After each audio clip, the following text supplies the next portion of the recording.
Hello everyone, आज इस tutorial में पॉइंट सिस्टम के बारे में जानेंगे कि आप मार्क्स सॉफ्टवेयर में पॉइंट सिस्टम कैसे मैनेज कर सकते हैं। तो आइए पहले समझते हैं कि पॉइंट सिस्टम क्या है। अब नॉर्मली जब आप मॉल में शॉपिंग के लिए जाते हैं या किसी बड़े डिस्ट्रीब्यूटर से परचेज करते हैं तो वो आपको डिस्काउंट देते हैं कि अगर आप 2000 रुपये की शॉपिंग करते हैं तो आपको 5% का डिस्काउंट मिलेगा, या 3000 की शॉपिंग करते हैं तो 8% का डिस्काउंट मिलेगा।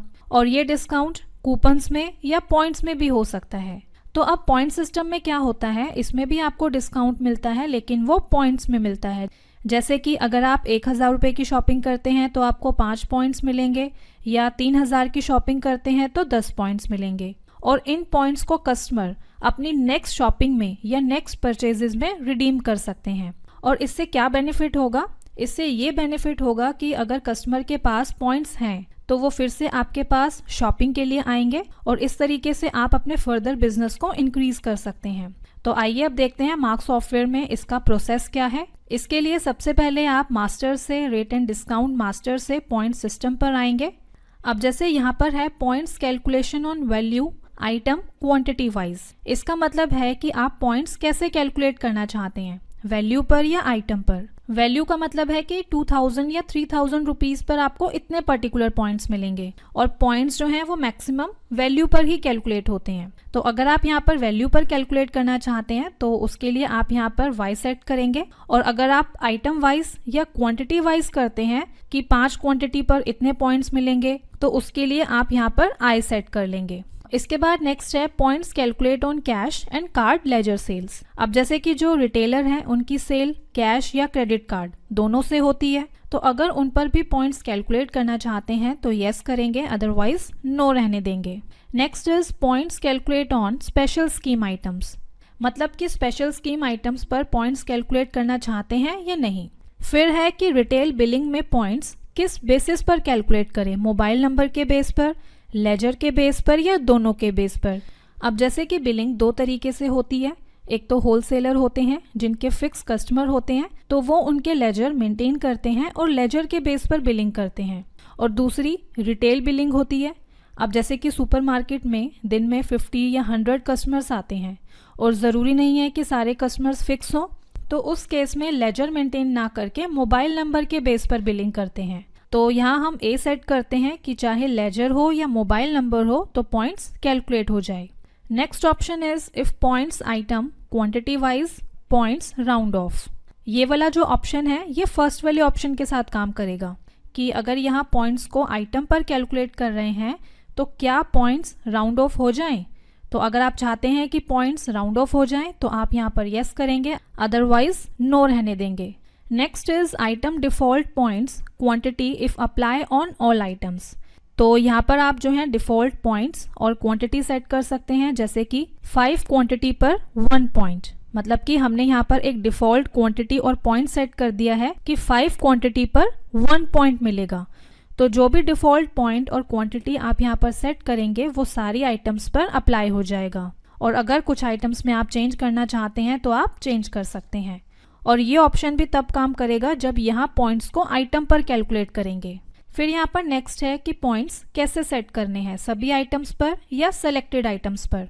अगर आप यहाँ पर 1 करते हैं तो ये पॉइंट्स को सभी आइटम्स पर ऑटोमेटिक कैलकुलेट करेगा। और अगर यहाँ पर आप 2 करते हैं तो ये आपसे पूछेगा कि आपको कौन कौन सी आइटम्स पर पॉइंट्स को सेट करना है। तो जैसे कि अभी हम यहाँ पर करते हैं 2, और इसके बाद जब आप यहाँ से किसी आइटम को मॉडिफाई करते हैं तो आप यहाँ पर देख सकते हैं कि यहाँ पर पॉइंट्स का ऑप्शन आ गया है कि आपको इस आइटम पर पॉइंट्स को कैलकुलेट करना है या नहीं। इसी तरीके से अगर आप यहाँ पर 1 सेट करते हैं और अगेन आप किसी आइटम को मॉडिफाई करते हैं तो आप यहाँ पर नीचे देख सकते हैं कि कहीं पर भी पॉइंट्स का ऑप्शन नहीं है। तो इस तरीके से आप यहाँ पर अपने अकॉर्डिंग 1 या 2 सेट कर सकते हैं। इसके बाद यहाँ पर आप पॉइंट स्लैब सेट कर सकते हैं कि अगर बिल वैल्यू 1000 से 2000 के बीच में है तो 5 पॉइंट्स मिलेंगे, 2000 से 3000 के बीच में है तो 10 पॉइंट्स मिलेंगे। तो इस तरह से यहाँ पर आप स्लैब सेट कर सकते हैं। और साथ ही इस बात का भी ध्यान देंगे कि ये स्लैब फिक्स होते हैं। और एक चीज़ आप यहाँ पर ध्यान देंगे कि हमने यहाँ पर 3000 के बाद कोई स्लैब सेट नहीं किया है।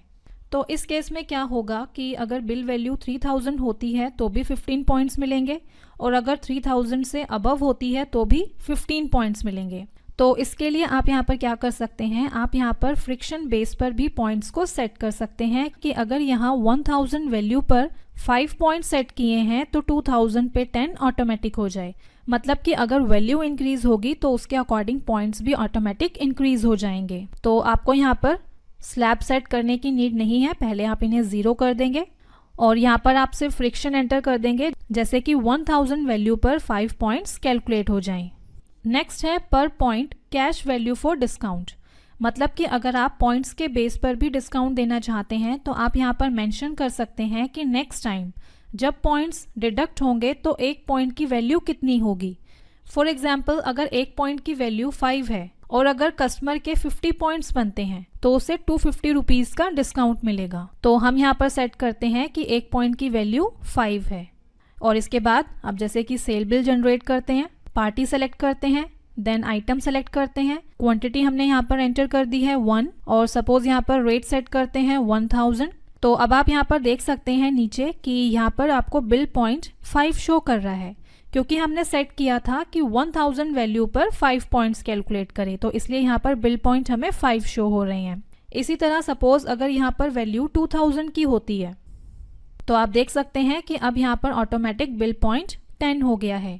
तो इस तरीके से जब वैल्यू इंक्रीज होगी तो ऑटोमेटिकली उसके अकॉर्डिंग पॉइंट्स भी यहाँ पर इंक्रीज हो जाएंगे। और अब हम यहाँ पर टैब की प्रेस करते हैं और बिल को सेव करते हैं।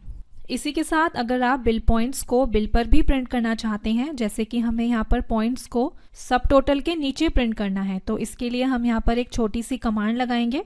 और उसके लिए पहले आप मास्टर से मार्क सेटअप से सेल फॉर्मेट पर आएंगे, देन रिवर्स फॉर्मेट में करंट डेट एंटर करेंगे, फिर यहाँ पर इनवॉइस फॉर्मेट GUI सेलेक्ट करते हैं, देन बिल फॉर्मेट। अब अगर आप यहाँ पर चाहें तो आप अपने अकॉर्डिंग सब टोटल में भी कमांड को लगा सकते हैं, बट फिलहाल अभी हम यहाँ पर सनरीज टोटल में कमांड को पुट करते हैं। अब जैसे हमें यहाँ पर कमांड पुट करनी है तो यहाँ पर हम F1 की प्रेस करते हैं और पार्टी बिल पॉइंट को सर्च करते हैं, देन एंटर की प्रेस करते हैं और F3 की प्रेस करके कमांड को यहाँ पर पेस्ट करते हैं। तो अब आप यहाँ पर देख सकते हैं कि कमांड यहाँ पर पेस्ट हो गई है, और साथ ही आप देख सकते हैं कि हमने यहाँ पर हेडिंग भी दी हुई है पॉइंट्स।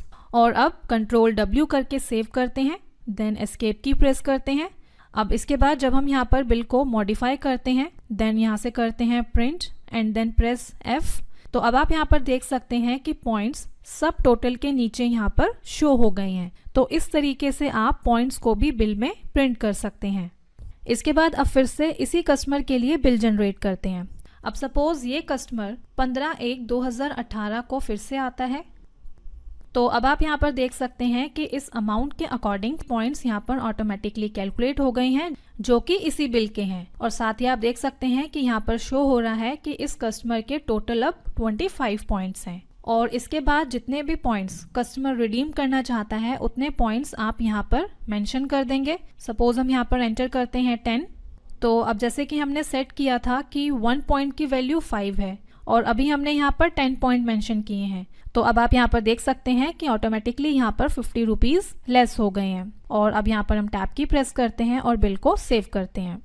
इसके बाद सपोज अगर आपको देखना है कि पर्टिकुलर कस्टमर के कितने पॉइंट्स हैं, तो उसके लिए आप उस पार्टी की अदर डिटेल्स में जाएंगे। जैसे कि हम यहाँ पर आहूजा मेडिसिन सेंटर की अदर डिटेल में आते हैं, तो यहाँ पर आप देख सकते हैं कि इस पार्टी के पास 15 पॉइंट्स हैं। और अभी जो बिलिंग का प्रोसेस आपने देखा वो होलसेल बिलिंग का प्रोसेस है। और इसी तरह अगर आप रिटेल बिलिंग करते हैं, यहाँ पर हम कैश सेलेक्ट करते हैं, देन मोबाइल नंबर एंटर करते हैं, फिर यहाँ पर कस्टमर का नेम एंटर करते हैं। तो अब यहाँ पर ये मोबाइल नंबर के बेस पर या लेजर के बेस पर पॉइंट्स को ऑटोमेटिकली कैलकुलेट कर लेगा, क्योंकि हमने सेट किया हुआ है कि चाहे मोबाइल नंबर हो या लेजर हो, दोनों पर ही पॉइंट्स कैलकुलेट हो जाएं। तो इस तरह से आप रिटेल बिलिंग में भी पॉइंट सिस्टम को मैनेज कर सकते हैं। इसके बाद अगर आप डेली रिपोर्ट से, सेल रिपोर्ट से पॉइंट समरी पर आते हैं, देन व्यू करते हैं, तो यहाँ पर आप देख सकते हैं कि किस कस्टमर के कितने पॉइंट्स हैं और कितनी वैल्यू है।